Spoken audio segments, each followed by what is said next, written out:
안녕하세요. 소다성형외과 권재현 원장입니다. 오늘은 턱끝 길이를 줄이는 수술 방법에 대해서 안내를 드리고자 두 분의 CT를 준비했습니다. 보통 턱끝의 길이를 줄이는 방법으로는 교과서적인 단어는 아니지만 환자분들이 일반적으로 쓰시는 단어들을 기준으로 했을 때 시옷절골, 역V절골이라고도 표현을 하시는데 그 절골과 샌드위치 절골 그렇게 두 가지를 많이 말씀하시거든요.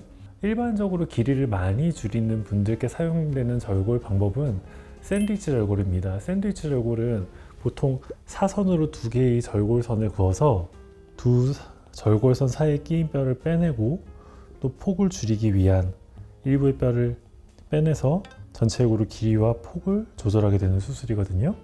길이를 좀 적극적으로 줄이기 위한 수술 방법이 샌드위치 절골이기는 합니다. 예를 들어 목표치 줄이고자 하는 길이가 5mm 정도인데 하지만 샌드위치 절골을 통해서 제거되는 뼈의 양이 5mm가 되어버린다면 실제로는 그보다 훨씬 더 많은 양의 축소가 이루어질 수 있습니다.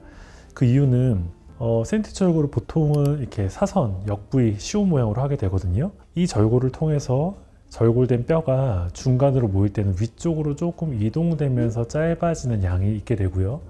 또 일반적으로 턱 끝에 가장 긴 뼈가 있기 때문에 폭을 줄이기 위한 뼈가 삭제가 되면서 조금 더 짧아지는 경향도 있게 됩니다. 그래서 5mm를 줄이기 위해서 5mm의 뼈를 삭제를 한다? 그러면 결과적으로는 7, 8mm 정도의 축소가 이루어지는 경우들이 있습니다. 그럼 이제 생길 수 있는 문제는 중안면부에 비해서 턱이 너무 짧아지면서 전체적인 조화가 많이 깨질 수가 있고요. 뼈의 축소가 너무 과하게 이루어지면서 오히려 실제 얼굴은 남는 연부 조직으로 인해 처지거나 그만큼 짧아지지 않는 결과를 얻을 수도 있습니다.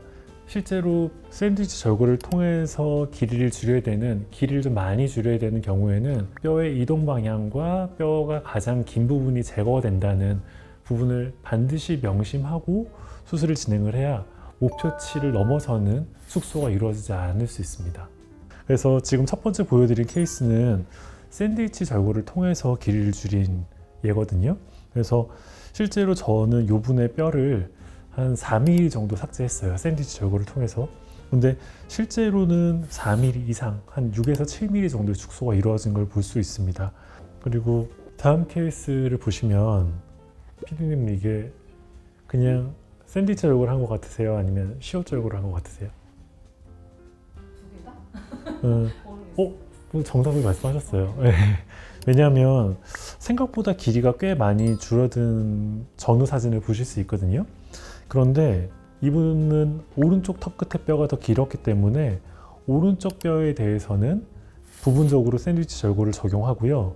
왼쪽은 시옷 절골을 통해서 뼈가 짧아지는 효과를 기대했습니다. 그래서 물론 비대칭 때문에 조금 더 디테일하게 수술을 진행하긴 했지만 전체적으로는 그림에서 보여드린 것처럼 절골을 진행을 했어요. 실제로 왼쪽 턱보다 오른쪽 턱이 한 2mm 정도 더 긴 상태였기 때문에 오른쪽 턱뼈에 대해서 그냥 2mm 정도의 샌드위치 절골을 한 겁니다. 근데 실제로 전체적으로는 4, 5mm 정도의 축소가 이루어진 거거든요. 그래서 턱 끝의 길이를 줄이기 위한 수술을 진행을 할 때에는 시옷 절골만을 통해서도 길이가 충분히 짧아지는 부분이 있으므로 샌드위치 절골을 계획할 때에는 정확한 축소량에 대한 계획이 필요하다라는 점을 좀 말씀드리고 싶어요.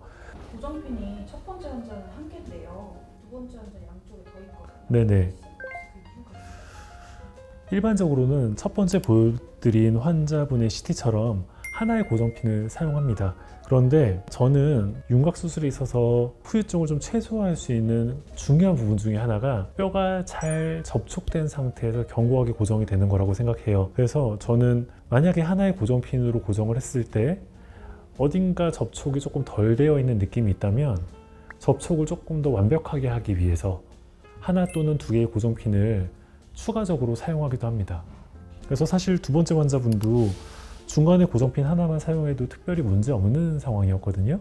그런데 한쪽만 샌드위치 절골을 했고 조금 더 견고하게 고정이 되는 게 뼈가 매끄럽게 회복되는 데 도움이 될 거라고 판단을 해서 양쪽에 그냥 추가적으로 고정을 한 겁니다. 샌드위치 절골이 필요할 정도로 턱이 긴 분들은 생각보다 그렇게 많지 않습니다. 대부분의 경우에는 시옷 절골이라고 부르는 절골 방법만으로도 충분히 짧아진 효과를 기대할 수 있기 때문에 너무 과도하게 짧게 해서 비율이 깨지는 일은 없도록 하는 게 굉장히 중요합니다.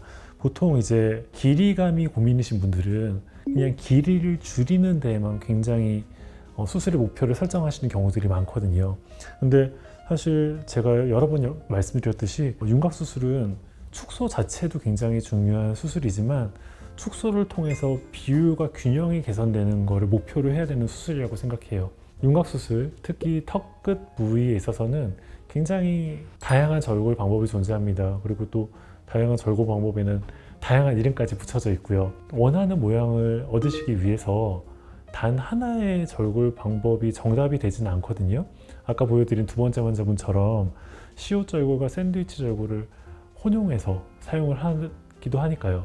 굉장히 복잡하고 다양한 절골 방법을 혼자서 고민하지 마시고 내원해 주시면 목표하시는 얼굴형을 얻기 위해서 환자분께 가장 적합한 절골 방법이 어떤 것인지에 대해서 제가 상세하게 설명드리도록 하겠습니다. 소자성형외과 권재현 원장이었습니다.